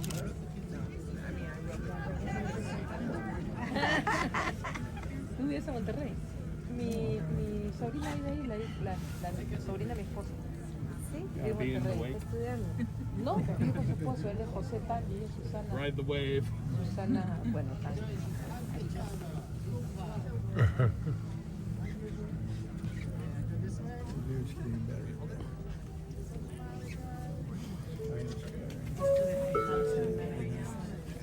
Good afternoon, passengers. I'd like to bring your attention to the ice block. No, he's to the left of it. Blackberry, right? Yeah. Nice. Thank you so much. My son does with I just left mine in my room. I'm like, dude, come down. What are they doing in my room when I need them here?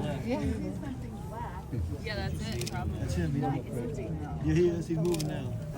It's moving now. So you're talking about that big ice over there? That's on the shoreline. So that big ice block. You see him? Yeah. He's starting to move to the left. You see him? He's moving now? Right by the curve. Yeah, I think right now. Ah, yeah, it's moving. Okay. A little dot. We need to jump like Jackets. We're not going in the water, so. At least we don't expect to. I know, you want to, don't you? Mm-hmm. Take a cruise from your cruise.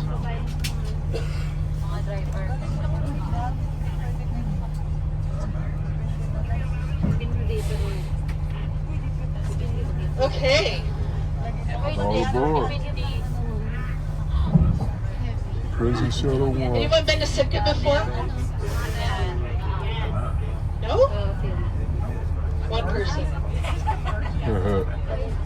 Sitka virgin. Got Sitka virgins. That's awesome. I will. She's trying to. Are they trying to? Yeah, get on the bus behind us. We're in motion.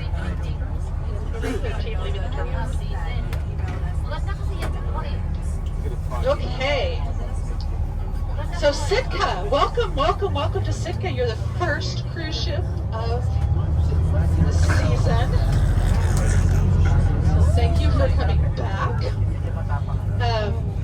The word Sitka is derived from the word Sitka. I'm not swearing at you, I promise. Sitka means the side of she. So the island that we're on is called Baranov Island, named after Alexander Baranov, who was a Russian-American company captain, who I'll tell you about. But the native people called this island She, so the side of She. I used to start by saying welcome to Sitka, but people thought I was swearing at them. Give you the backstory now. But the native people, the Klondike, have been here for at least 10,000 years.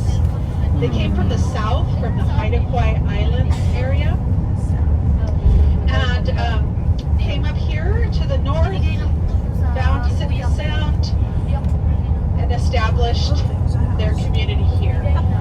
And the interesting thing about Alaskan natives is that they didn't have this Western concept of ownership of land. They didn't think of it that way. It was more resource ownership. So a clan would own a salmon spawning stream, a berry patch, hunting grounds, fishing grounds, sealing rocks. And then other clans coming into their area would ask permission to use those resources, and they would barter for them or just agree to let them use the resources. And they did this for generations and generations of time.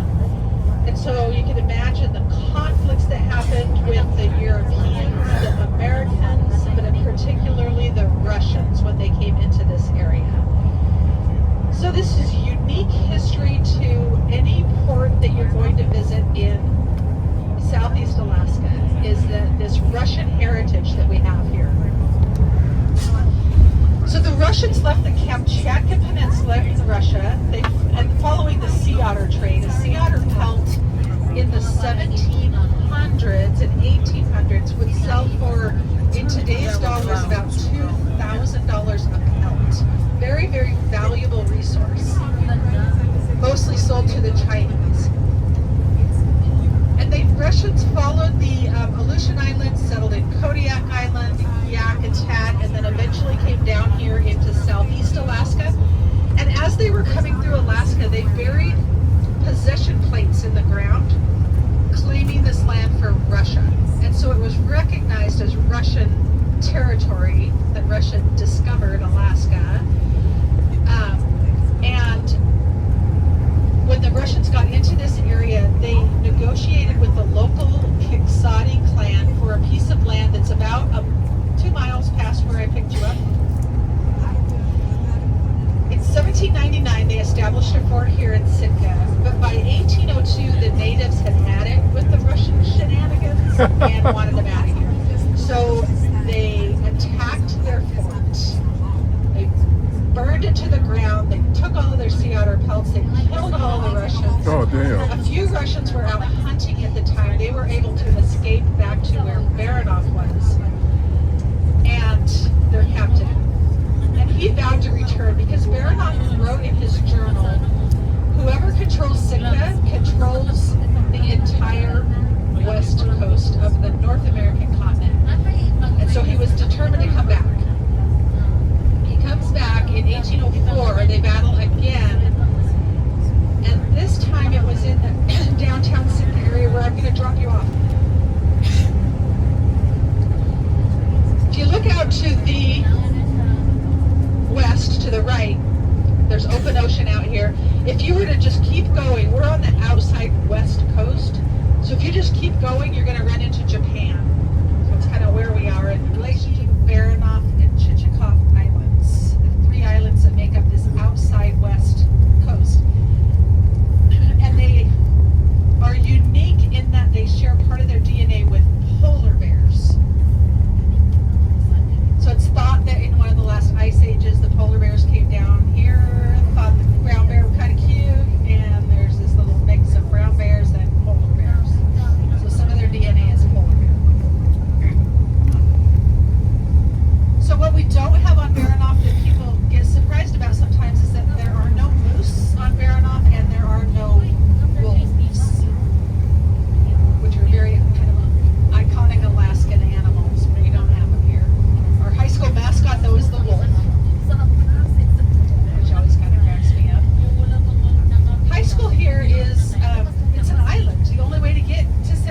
airports. So a Grumman goose is an airplane that lands and takes off on the water, and that is amphibious, has wheels that pop down and can onload and offload passengers on land.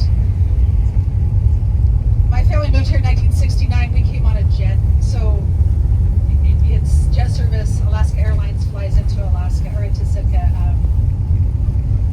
3 times a day in the winter months and 6 or more times a day in the summer. We get a lot of visitors here for charter fishing. Charter fishing is really big in Sitka. Okay, we're getting close to downtown. On the left, you're going to see a lake. And that lake is called Swan Lake. And it's actually man-made. The Russians made it for ice. So they had an agreement with businesses in San Francisco. They would, when the lake would freeze, they would cut the ice into 2-ton blocks, cover it with sawdust, burlap bags, take it down to San Francisco, and they sold the ice for $75 a ton. But they didn't do very well because our temperatures are really mild here. It doesn't freeze that often here. 313 roundabout inbound. Check out our roundabout. So exciting. When they put this thing in a few years ago, they had to advertise in our newspaper how to use it. They gotta advertise in everybody's newspaper how to use it. People just don't understand roundabouts. And they're getting to be very, very popular. I know they don't feed you very well on the ship, and so there's a lot of food in town. This Burger and Crab Shack has a ridiculous name, but don't tell them I said that. Their burgers are really good. They do have king crab, Dungeness crab, if you're interested. There's a lot of food trucks in town when ships are here. There's a Jesse's hot dog stand. This restaurant on our right has good chowder right here. There's a restaurant at the very end of this street. Okay, so don't blink. This is Lincoln Street. This is downtown.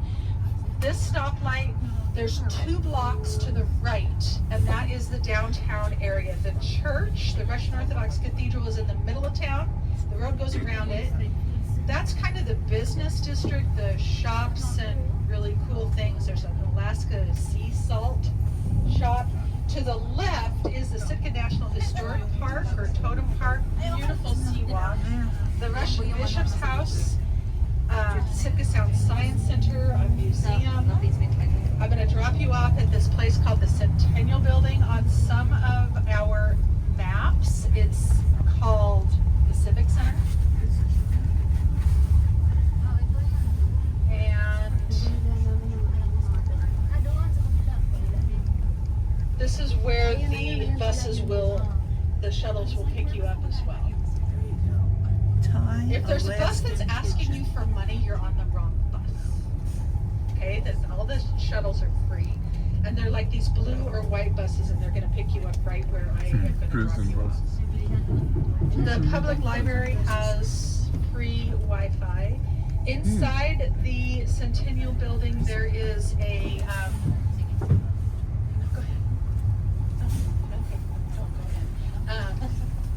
a visitor center. There's a museum, nice restrooms.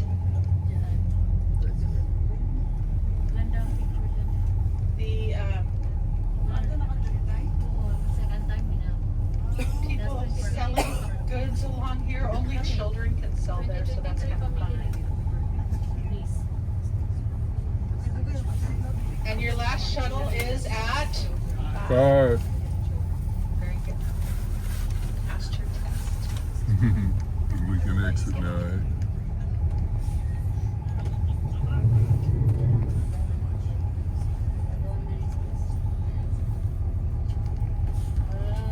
Alrighty.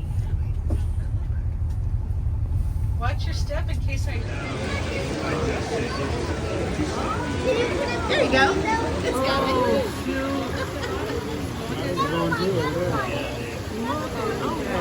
You want to try one? So, just anyone? Any of those two. These two, right here. Put it in between the spines, and as long as they can feel it, they'll hang on to it. Yeah. Is that? Oh. Yeah, I think it's good. Hopefully it loose. It started moving it. Yeah. Yeah. Is it gonna get it? Yeah, those tiny little tubes that are waving around in the middle are extensions from their body that go through their shell. About 42 seconds to reach the top.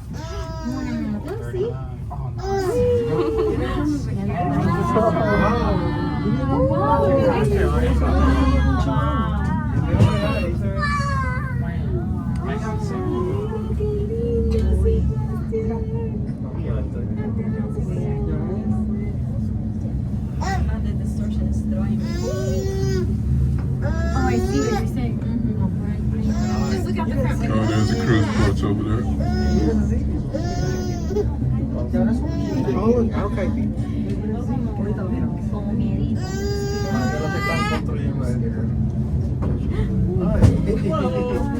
More than 2 seconds, like you said.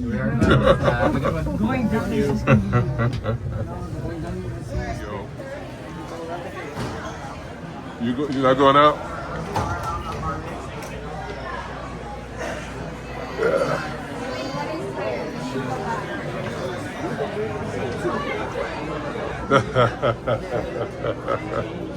Those are nice seats.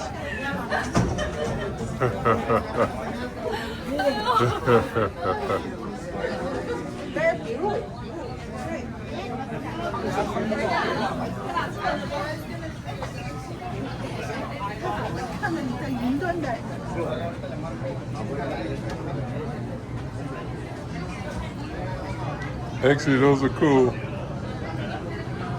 Oh, there's the ship there.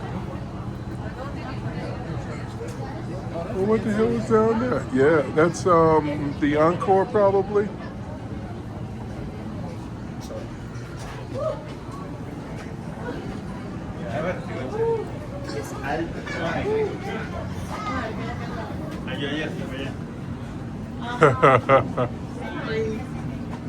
How you doing?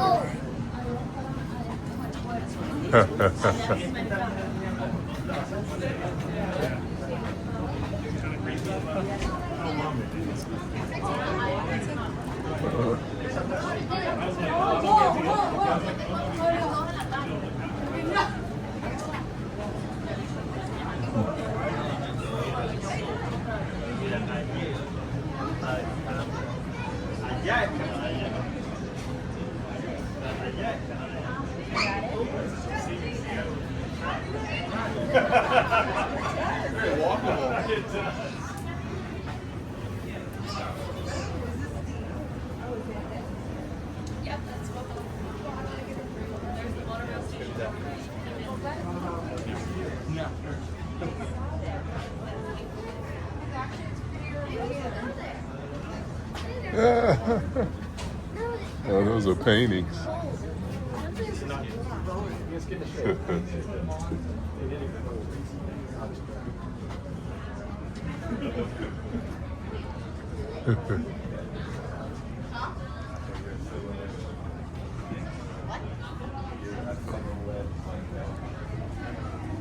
How you doing?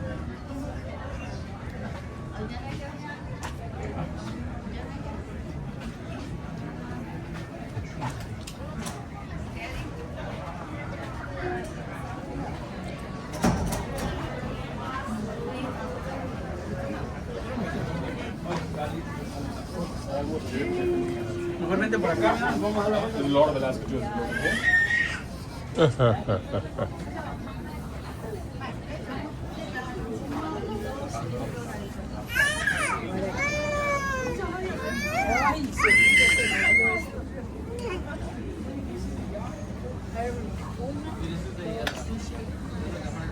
Here's the view. Oh yeah. You want to come closer? Feel free to.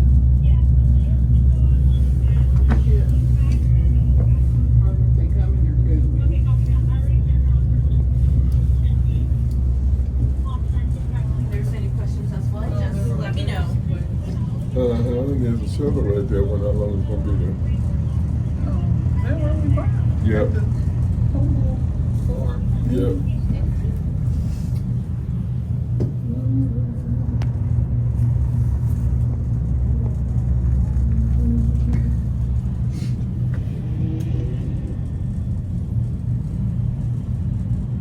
So have you taken these open air stairs that they talk about upstairs?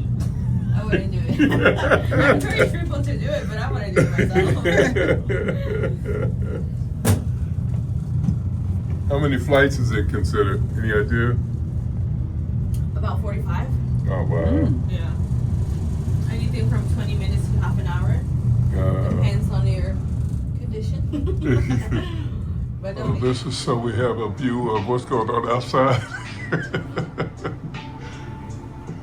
That's cool.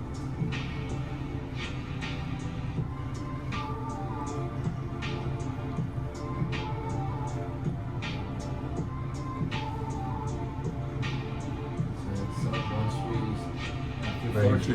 feel the altitude change and your ears go 26, 27, there goes the ears.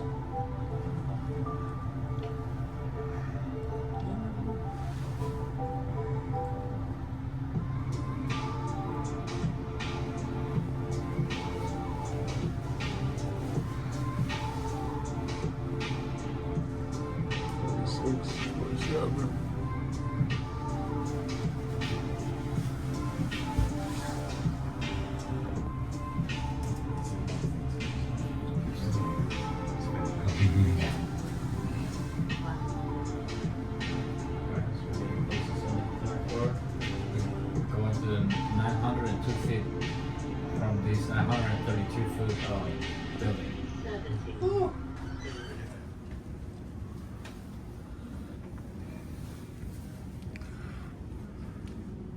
A little different than the Space Needle, eh? I'm gonna walk around and get some video and then get some pictures. And then we could go to the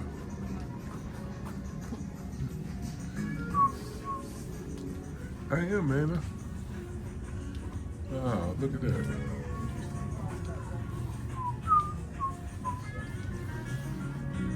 Oh, Lumen Field. I'm on the road today, I saw a dead head sticking on a Cadillac. A little voice inside my head said, don't look back, you can never look back. I thought I knew what love was, what did I know? Those days are gone forever, I should just let them go in. Your brown skin shining in the sun. Waiting that my love for you will still be strong. See, so that's Mount Rainier. That's Mount Rainier. 14,441. I mean, the Baker was nice and clear over in Victoria. No, you can't drive up to the peak. You drive up to the visitor center. That's 14,000 feet or no?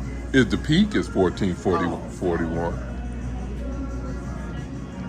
I'm not sure what the visitor center is at.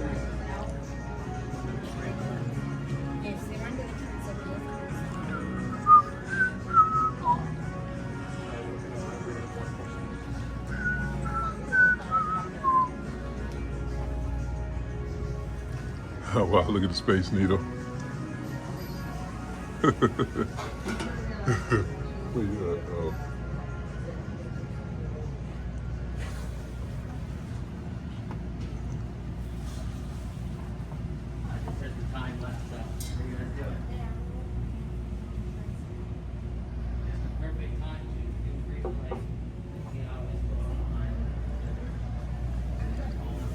You see the Space Needle way down there? See the Space Needle over there? This building, this observation dwarfs it. So, actually it looks like 3 more floors.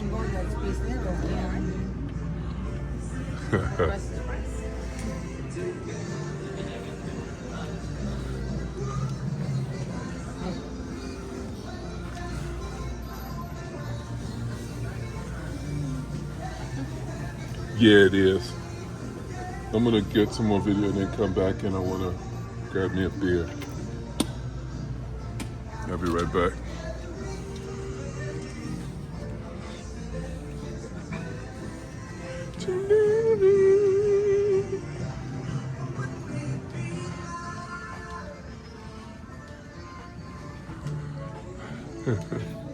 This is a nice lounge area.